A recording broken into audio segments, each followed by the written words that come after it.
తులవారికి గనక చూసుకున్నట్లయితే మీకు మీ యొక్క రాశి నుంచి 6వ స్థానంలో 3 గ్రహాలు కలుస్తున్నాయి. శని, కుజ, రవి. రవిశనుల ముందే కలిసి ఉన్నాయి. ఈ యొక్క రవి 7వ స్థానంలోకి వస్తాడు 14వ తేదీ నుంచి.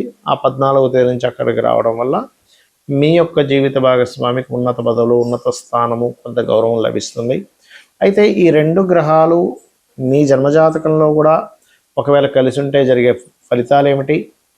ఈ 2 గ్రహాల ఆ కలయిక వల్ల మీకు కలిగేటువంటి ఫలితాలు, మీరు ఏ దేవతారాధన చేసుకోవాలి, దేశకాల పరిస్థితుల్లో ఎటువంటి ఫలితాలు ఉంటాయి అనేటువంటి అంశాలు చెప్తుంది. ఏదైనప్పటికీ చెప్పిస్తుంది సాక్షాత్ లలితా అమ్మవారిగా భావిస్తూ, ఆ లలితాంబిక అమ్మవారి యొక్క అనుగ్రహం మీకు పరిపూర్ణంగా కలగాలని మనస్ఫూర్తి కోరుకుంటూ, ఈ 6వ స్థానం అనేటువంటిది ఏదైతే ఉందో ఇది కొంతవరకు విజయాన్ని, శత్రువుపై విజయాన్ని, ఏదైనా క్రీడారంగాల్లో ఉన్నట్లయితే ఆ క్రీడారంగ సంబంధించినటువంటి విషయాల్లో చక్కగా మీకు ఉన్నతం వైపు వెళ్ళడానికి, గొడవ జరిగినట్లయితే ఆ యొక్క గొడవలో, ఆ యొక్క ఘర్షణలో మీకు విజయం లభించడానికి, మరియు ఈ 6వ స్థానంలో ఎప్పుడైతే ఈ శని మరియు కుజుడు ఉంటారో కాస్త గొడవల వైపు మీ యొక్క నిత్య జీవితం కూడా మారుతూ ఉంటుంది. సర్వసాధారణంగా తులవారికి ఏంటంటే గొడవలు పెట్టుకోవడం ఇట్లాంటివి ఏమీ ఇంట్రెస్ట్ ఉండదు. కానీ 6వ స్థానం అనేటువంటిది రుణ రోగ శత్రుస్థానం కాబట్టి ఈ యొక్క గొడవలు ఎక్కువగా జరగడానికి దీని యొక్క ప్రభావం అనేటువంటిది ఖచ్చితంగా ఉంటుంది. మరి దీనికి ఏం చేయాలి? నిత్యము మీకు దగ్గరలో ఆంజనేయ స్వామి యొక్క ఆలయం ఉన్నట్లయితే కాస్త తరచుగా వెళ్తూ ఉండండి. మరియు అదేవిధంగా మీరు ఎవరికైనా అప్పులు ఇవ్వడం, తీసుకోవడం, ఎందుకంటే 6వ స్థానం అనేటువంటి రుణము, రోగము, శత్రుత్వం అని చెప్పుకున్నాం. కాబట్టి రుణము, ఎవరికైనా మీరు ధనాన్ని ఇస్తున్నారు, ధనం రుణ రూపంలో ఇస్తున్నారు లేదా రుణ రూపంలో తీసుకుంటున్నారు, అది ఎటువంటి వారి దగ్గర మీరు రుణం తీసుకుంటున్నారు, ఎటువంటి వారికి రుణం ఇస్తున్నారు, దాని మూలంగా ఏదైనా గొడవ జరగనుందా? అందులో ప్రధానంగా మీరు మంగళవారము, శనివారము, ఆదివారం అవాయిడ్ చేయండి. అందులో ఆదివారం ఏప్రిల్ 14వ తేదీ వరకు అసలు ఆదివారం పూర్తిగా అవాయిడ్ చేయండి. దాని తర్వాత ఏం కాదు ఆదివారం విషయంలో. కాకపోతే శని, మంగళవారాలు మాత్రం ఈ యొక్క విషయంలో అంటే గొడవ అవుతుంది ఈ మాట మాట్లాడితే, లేనట్లయితే రుణ సంబంధించినటువంటి విషయంలో ఇటువంటివి జరగనున్నాయి అని అనుకున్నట్లయితే ఖచ్చితంగా మీరు ఈ యొక్క విషయంలో జాగ్రత్తగా ఉండండి.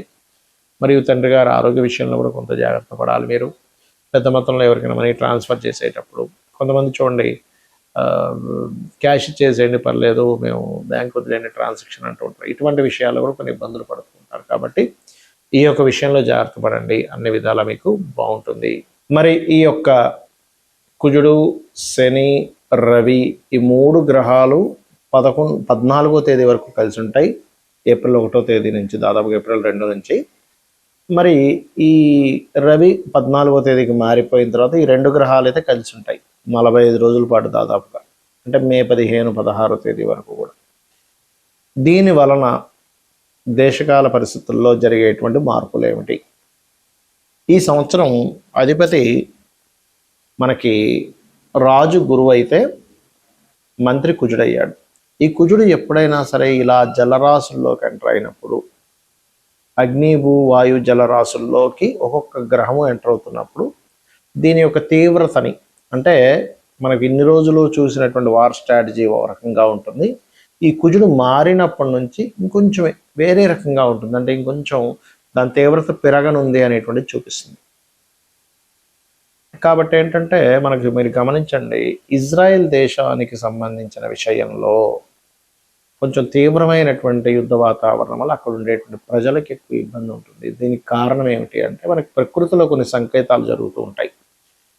ఆ యొక్క ఇజ్రాయెల్ దేశంలో మీరు నిన్న మొన్న చూసుకున్నట్లయితే కాకుల యొక్క సంచారం అధికంగా జరిగింది. విపరీతమైన కాకుల సంచారము, ఇజ్రాయెల్ జెండాని కాకులు పట్టి లాగుతున్నట్టుగా ఒకటేసారి కాకులు దాడిలాగా, ఇవన్నీ ఏంటంటే మనకి రామాయణ మహాభారతాల్లో కూడా కాకులు కానీ గ్రద్దలు కానీ ఇలా సంచరిస్తున్నప్పుడు దీని యొక్క ప్రభావం ఎక్కువగా ఉంటుంది. మీరు అందుకనే ఇక్కడ చెప్పేది ఏంటంటే ఈ ముండేన్ ఆస్ట్రాలజీ పరంగా ఇలా తీవ్రంగా ఉంటున్నాయి అన్నప్పుడు సామాన్య ప్రజలు మరింత జాగ్రత్తగా ఉండాలి. రకరకాల యుద్ధాలు జరిగేటువంటి దేశాల్లో ఉండేటువంటి వారు.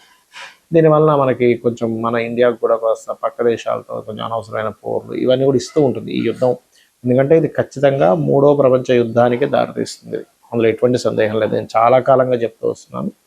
మరి ఎవరి పర్సనల్ చార్ట్లో అయినా ఇలాగా కుజుడు శని కలిసి ఉంటే ఏమిటి? ఇక్కడ ఏంటంటే ఈ 2 గ్రహాలు ఒక రకంగా చెప్పాలంటే శక్తిని ఇచ్చేటువంటి గ్రహాలుగా కూడా చెప్తారు. ఇప్పుడు ఎనర్జీ అంటే వాళ్ళు ఏదో ఏమీ చేతగానట్టుగా లేకపోతే చాలా స్లోగా ఉండడం ఇలా ఉండరు. వాళ్ళు చాలా చాలా ఉత్సాహంగా, చాలా హైపర్ అంటారు చూసారా, చాలా కోప స్వభావంగాను ఈ తత్వాన్ని ఇస్తుంది. అలా అని వీళ్ళు కోపం ఉంటుందేమో కానీ ధర్మంగా ఉండే వ్యక్తులు చెప్పాలంటే శని కుజులు కలిసి ఉంటాయి. అంటే ఏదన్నా సరే మొహం మీద చెప్పేసేయడం, మనసులో ఏది పెట్టుకోకపోవడం. ఏదన్నా సరే ఇప్పుడు మనం చూడండి, ఎవరికైనా ఇప్పుడు ఇన్ సెన్స్ కొంతమంది అందరూ ఉంటారని కాదు, మనసులో ఒకటి ఉంటుంది కానీ బయట వ్యక్తపరిచే విషయంకి వచ్చేసరికి వ్యక్తపరచడము, ఈ మాట అంటే ఏమవుతుందో, ఈ మాట అనడం వల్ల రిలేషన్స్ పాడైపోతాయేమో, ఈ మాట అనడం వల్ల నాకు రావాల్సిన లాభం రాదేమో, అవతల వాళ్ళు మనల్ని ఏమైనా ఇంకో రకంగా యాక్షన్ తీసుకుంటారేమో, ఇలాంటివన్నీ ఉంటాయి మనకి. కానీ శని కుజులు కానీ కుజరాహులు కానీ కలిసి ఉన్న వాళ్ళకి ఏంటంటే ఆ ఫిల్టర్ అనేటువంటిది ఉండదు. ఏమవుతుంది, సరే చూసుకుందాంలే, ఏదైనా గొడవైనా చూసుకుందాంలే, అవతల వాళ్ళు ఏదైనా అనుకుంటారు, సరే అనుకున్నారు, నాకేంటి, లేకపోతే దీనివల్ల ఇలాంటి పరిణామాలు వస్తాయేమో అన్నప్పుడు సరే ఎలాంటి పరిణామాలు వచ్చినా చూసుకుందాం. అంటే ఏమిటంటే ఈ కర్మకారకుడు శని గనక కుజుడితో కలిసి ఉన్నప్పుడు ఇలాంటివి ఇస్తుంది. మరి ఇలాంటివి ఎంతవరకు కరెక్టు ఇది ఉండడం అనేటువంటిది అంటే కొన్ని విషయాల్లో నిజంగా కరెక్టే. ధైర్యంగా ఒక విషయాన్ని మనం మాట్లాడాలంటే చాలా మంచిది మీ జన్మజాతకంలో కనుక కుజరాహులు కలిసి ఉంటాయి. కానీ కొన్ని విషయాల్లో మనం ఆవేశంగా మనం కొన్ని నిర్ణయాలు తీసుకున్నప్పుడు అవతల వాళ్ళు దాన్ని సాకుగా చూపిస్తూ మీకు ఆవేశం ఎక్కువ, మీకు కోపం ఎక్కువ, మీరు ఇలా ప్రవర్తించారు అలా ప్రవర్తించారు, మనకి ఇచ్చిన అవకాశాలను పోగొట్టుకునే ఛాన్స్ ఉంటుంది. అయితే ఇక్కడ ఇది మళ్ళీ ఎక్కడున్నా ఈ ప్రభావం ఇవ్వాలంటూ లేదా లగ్నంలో ఉండి లేదా లగ్నాన్ని చూస్తూ లేదా చంద్రుడిని చూస్తూ లగ్నాధిపతే శని గాని కుజుడు ఉన్నప్పుడు మాత్రమే వాళ్ళకు ఆవేశం ఉంటుంది.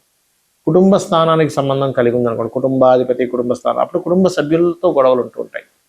3లో ఉంటే పరాక్రమం ఎక్కువగా ఉంటుంది, అన్నదమ్ములతో గొడవలు ఉంటాయి. 4వ స్థానం అనేటువంటిది కనుక ఈ శని కుజుడు కలిసి ఉంటే మీరు ఏదైనా ఒక ప్రాపర్టీ తీసుకునేటప్పుడు ఆ యొక్క విషయాల్లో ఎటువంటి ఫలితాలు ఉంటాయనేటువంటిది, కొంచెం గొడవలు జరుగుతాయనేటువంటి చెప్తూ ఉంటుంది. అంటే కొంచెం వివాదాస్పదమైనటువంటి భూములు తీసుకోవడం లాంటివి జరుగుతూ ఉంటాయి. పంచమంలో కనుకుంటే కాస్త సంతానం అటువంటి ధోరణి కలిగి ఉంటుంది. 6వ స్థానంలో కలిగి ఉంటే కనుక కాస్త శత్రువుపై జయం ఉంటుంది. కాకపోతే నిత్యము ఎవరితో ఏదో ఒక దాంతో గొడవలు ఉంటూ ఉంటాయి. 7వ స్థాన సంబంధం ఉంటే జీవిత భాగస్వామి యొక్క స్వభావం అలా ఉండొచ్చు. బట్ ఆ సప్తమాధిపతి మళ్ళీ శుభగ్రహాలతో ఉంటే స్టార్టింగ్ అంటే మొదట్లో అలా ఉన్నా తర్వాత వాళ్ళ యొక్క స్థితిగతులు అవి మారుతూ ఉంటాయి.